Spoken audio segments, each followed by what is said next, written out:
सोहेल वराइच का column election 2023। हकाइक को छोड़िए, फर्ज कर लेते हैं कि सेनेट इलेक्शन में पीटीआई को कोई नुकसान नहीं होगा। ये तसव्वुर भी कर लेते हैं कि हुकूमत और इस्टेब्लिशमेंट अगले 2 साल एक ही सफ़े पर रहेंगे और अपोजिशन के ववेले, तहरीक, लॉन्ग मार्च या जलसे जुलूस से कुछ फ़र्क नहीं पड़ेगा। ये भी सोच लेते हैं कि पीटीआई इसी तरह 2023 तक हुकूमत करती रहेगी, मईशत को थोड़ा बहुत संभाला मिल जाएगा, बरामदात कुछ बेहतर हो जाएंगी, मगर मुस्तकबिल करीब में कोई बड़ा माशी इनकलाब नहीं आने वाला। 2023 का इलेक्शन कमोबेश आज ही के माशी और समाजी हालात में होगा। देखना यह होगा कि 2023 में जब पीटीआई 5 साल बाद इलेक्शन में उतरेगी तो क्या कारकर्दगी लेकर पेश होगी। माजी की इंतखाबी तारीख का जायज़ा लिया जाए तो पूरी तारीख में जब भी किसी सियासी हुकूमत ने वफाकी इंतखाबात करवाए हैं वो दोबारा से जीत कर हुकूमत नहीं बना सकी। 1977 में भट्टो साहब की पार्टी इलेक्शन तो जीत गई, मगर धांधली के इल्ज़ामात पर तहरीक चली और फिर मार्शल लॉ के नतीजे में उन्हें रुखसत होना पड़ा। मोहम्मद खान जुनेजो, बेनज़ीर भट्टो और नवाज शरीफ को अपना मैंडेट पूरा करने का मौका ही ना मिला, वो पहले ही रुखसत कर दिए गए।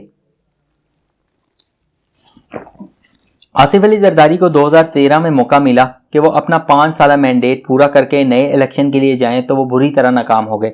इससे पहले काफ लीग भी 5 साल मुद्दत के बाद इलेक्शन में नाकाम ही ठहरी। नून लीग ने 5 साल पूरे किए, इंतखाबात 2018 में हुए तो तहरीक इंसाफ अक्सरियती पार्टी बन गई। गर्ज ये कि माजी में किसी भी बरसरे इक़्तिदार पार्टी को दोबारा इंतखाबात जीतने की मिसाल मौजूद नहीं है। तहरीक इंसाफ के पास अवाम को दिखाने के लिए ना मोटरवेज और हाईवेज हैं और ना बिजली या दूसरे कारखाने, ना कोई लंबे चौड़े तरक्याती मंसूबे हैं और ना पानी और गैस घर घर पहुंचाने की कोई दास्तान। आज आकर यही कहा जाएगा कि माजी के कर्जे अदा किए, खराब मईशत को ठीक किया और मुल्क को सीधे रास्ते पर डाल दिया। इस बयानिए पर लोग किस हद तक यकीन करेंगे और क्या इस वादे पर दोबारा इत्माद का वोट देंगे कि वो बेरोजगारों को रोजगार देंगे, 50 लाख घर बनाकर देंगे और ऐसा माहौल पैदा करेंगे कि बाहर से लोग आकर पाकिस्तान में नौकरी करें। बैरून मुल्क परे अरबों रुपए के काले धन को वापस लाकर मुल्क का सारा कर्ज उतार देंगे। नारे, वादे और फिर उन पर अमल दरामद ना करना तहरीक इंसाफ के लिए मुश्किल का बाइस बनेगा। 2.5 साल गुजरने के बावजूद ऐसा नहीं लगता कि पंजाब की सोच तब्दील हो गई है। लाहौर और गुजरांवाला डिवीजन में मुस्लिम लीग नून भारी अक्सरियत से जीती थी। रावलपिंडी और फैसलाबाद डिवीजन में नून लीग की कारकर्दगी खराब रही। रावलपिंडी में तो यूं लगता है कि पीटीआई की नजरियाती लहर ने नून लीग को मुस्तकिल तौर पर दबा दिया है, लेकिन फैसलाबाद में अभी कशमकश जारी है और हो सकता है कि नून लीग फिर से सर उठाए और 2023 के इलेक्शन में पीटीआई का सफाया कर दे, क्योंकि फैसलाबाद से पीटीआई के जीतने वाले टिकट होल्डर्स बशमूल राजा रियाज, शेर वसीर वगैरह सब नाराज और दिल गिरफ्तार हैं।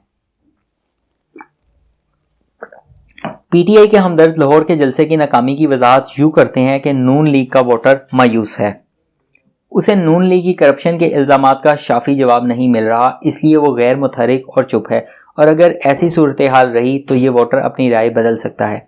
जबकि दूसरी तरफ हकीकत अहवाल ये है कि नून लीग का मिडिल क्लास कारोबारी वोटर अपनी सियासी हमदर्दी का इज़हार सिर्फ वोट की पर्ची से करता है। वो अपने कारोबारी और दुनियावी मामलात को सियासत की वजह से ख़राब करने का कायल नहीं है।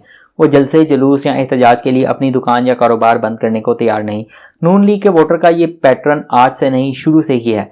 वो सिर्फ इलेक्शन डे पर नहा धोकर तैयार होकर वोट डालते हैं और सियासत में अपना इतना ही हिस्सा ज़रूरी ख्याल करते हैं। यही वजह है कि लाहौर और गुजरांवाला में अक्सरियती जमात होने के बावजूद नून लीग के एहतजाजी जलसे बड़े नहीं हो पाते। अब तक जितने सर्वे आए हैं या फिर जो अंदाज़ा होता है, इससे तो यही मालूम होता है कि अगर आज पंजाब में इलेक्शन हो और इनमें गैर जानिबदारी यकीनी बनाई जाए तो अब भी मुस्लिम लीग नून का पलड़ा भारी रहेगा। अगर पीटीआई फलाही मंसूबों या नए प्रोग्राम्स में सबकत नहीं लेती, अपने मंशूर में किए गए वादों को पूरा नहीं करती, तो फिर 2023 के इलेक्शन में उसके जीतने या ज़्यादा सीटें लेने के इम्कानात कम हो जाएंगे। माजी में भी कोई सियासी हुकूमत 5 साल पूरे करने के बाद दोबारा मुंतखब नहीं हुई, इस बार भी इसका इम्कान कम है। इसलिए बेहतर है कि आइंदा इंतखाबात के हवाले से पीटीआई अभी से मनसूबाबंदी शुरू करे। अगर इसकी पटारी में अवाम को देने के लिए कुछ है तो इसका यही वक्त है। पीटीआई का बयानिया दरअसल तनख्वाहदार और कॉरपोरेट मिडिल क्लास का बयानिया था, जो मेरिट, टैक्स दहंदगी और कानून की पाबंदगी पर मुश्तमिल था। इस बयानिए में बिजनेस मिडिल क्लास के पास दौलत के अंबार होने और इनकी लूटमार के खिलाफ तासुब मख्फी था। चुनाचे जजों, जर्नैलों और दूसरे तनख्वाहदार तबकात का ये बयानिया बिजनेस क्लास के नुमाइंदगान को अंजाम तक पहुंचा के रहा, मगर वक्त के साथ साथ ये बयानिया अब कमज़ोर हो गया है। दूसरी तरफ बिजनेस मिडिल क्लास को ये एहसास हो गया है कि पीटीआई का ये बयानिया बिलाखिर बिजनेस के लिए मनफी साबित हो चुका है और जब तक ये हुकूमत मौजूद है बिजनेस क्लास के हालात बेहतर नहीं होंगे। पीटीआई और दूसरी जमातों के लिए वक्त तेज़ी से गुजर रहा है। आज इंतहाई आसानी से ये पेशन गोई की जा सकती है कि अगले 10 साल में पाकिस्तान की रियासत मुकम्मल तौर पर बदल जाएगी। नए चेहरे और नए नाम सामने आ जाएंगे। इंसानी ज़िंदगी की हदूद में मेरी ज़िंदगी भी महदूद है और अहले सियासत की ज़िंदगी भी।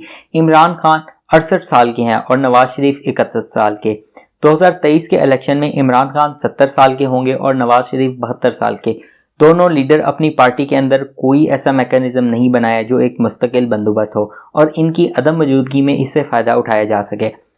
इसलिए हम हों ना हो अगले 8-9 साल में नए सियासी चैलेंज होंगे, नए सियासी लीडर होंगे, नए सियासी बयानिए होंगे और साथ ही साथ मुल्क को चलाने के लिए पहले से बेहतर और अच्छे प्रोग्राम और मंशूर भी सामने आएंगे।